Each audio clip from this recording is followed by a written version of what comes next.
Friends, ఇప్పుడే అందిన వార్త. ముఖ్యంగా తెలంగాణ రాష్ట్రంలో వార్డు సచివాలయం, అదేవిధంగా వార్డు సభ్యులుగా సర్పంచ్, జెడ్పీటీసీలు ఎలక్షన్ల త్వరలో జరగబోతుంది. ఇప్పుడు తెలంగాణ రాష్ట్రంలో ముఖ్యంగా సుప్రీంకోర్టు సంబంధించి తీసుకురావడంతో పాటు ఆల్రెడీ వాదన జరగడం ఇది కూడా అయితే వినిపించబోతున్నారు.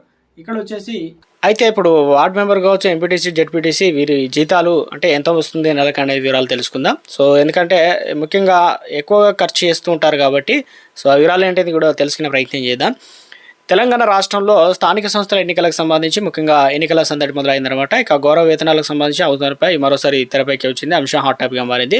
స్థానిక ప్రజాప్రతినిధులు అయినటువంటి సర్పంచ్ కావచ్చు, ఎంపీటీసీ, జెడ్పీటీసీ, అదేవిధంగా ఎంపీలో ప్రస్తుతం చెల్లిస్తున్నటువంటి గౌరవ వేతనం 2021లో సంవత్సరంలో ఈ వేతనాలు తక్కువ రావడంతో పెంచడం జరిగిందనమాట. అప్పటి నుంచి ఇదే కొనసాగుతుంది.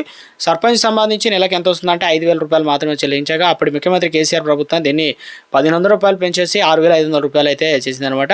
అదేవిధంగా ఎంపీటీసీకి సంబంధించి 6,500 రూపాయల చొప్పున వారికి ప్రతి నెల గౌరవ వేతనం అయితే ఉంటుంది. అదేవిధంగా సర్పంచ్లు, ఎంపీటీసీలకు సంబంధించి నెలకు 6,500 రూపాయలు వేతనం పొందగా జెడ్పీటీసీలు, ఎంపీటీసీలకు సంబంధించి ఎంపీపీలకు సంబంధించి 13,000 రూపాయలు అయితే ఇస్తున్నారనమాట. ఇక అత్యున్నత స్థానిక పదవి ఉన్నటువంటి జిల్లా అనగా జెడ్పీ జిల్లా పరిషత్ చైర్మన్గా 1,00,000 రూపాయల గౌరవ వేతనం అయితే అందుతారనమాట. అయితే ఈ గ్రామ పంచాయతీ వార్డు సభ్యులు, ఉప సర్పంచ్లకు మాత్రం ఎప్పటికీ ఎలాంటి గౌరవం వేతనం అయితే లభించడం అయితే లేదు. దీనిపైన వర్గాల నుంచి కొంత డిమాండ్లు అనేది వినిపిస్తున్నప్పటికీ రాబోయే ఎన్నికల ముందు ఈ అంశం మరోపరి తెరపైకి వచ్చే అవకాశాలు అయితే ఉన్నట్టు తెలుస్తుంది. అయితే స్థానిక సంస్థల ఎన్నికకి సంబంధించి ఇప్పటికే షెడ్యూల్ అయితే విడుదలగా సో ఈ రోజు మనగా అక్టోబర్ 9 తారీఖున నామినేషన్ స్వీకరణ ప్రారంభం కానుంది.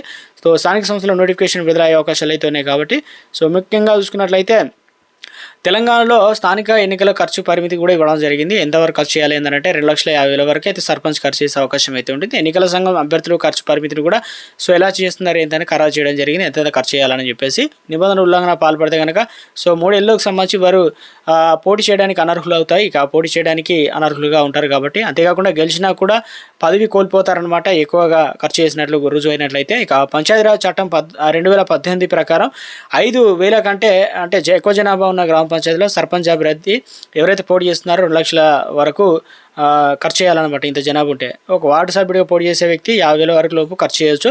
అదేవిధంగా జెడ్పీటీసీ అభ్యర్థి అయితే 4 లక్షలు, ఎంపీటీసీ అభ్యర్థి అయితే 1,50,000 రూపాయలు ఇలా ఖర్చు చేయవచ్చు అనమాట. సో ఇక ఎన్నికల ఫలితాల తేదీ 45 రోజులలోపు ఖర్చు నివేదిక సో ఇక ఎన్నికల కమిషన్కి అయితే సమర్పించాల్సి అయితే ఉంటుందన్నమాట. ఇందుకు సంబంధించి ఎన్నికల నిర్వహణకు సంబంధించి పంచాయతీరాజ్ శాఖ ఇప్పటికే 325 కోట్ల రూపాయలు అనేది విడుదల చేయడం జరిగిందనమాట.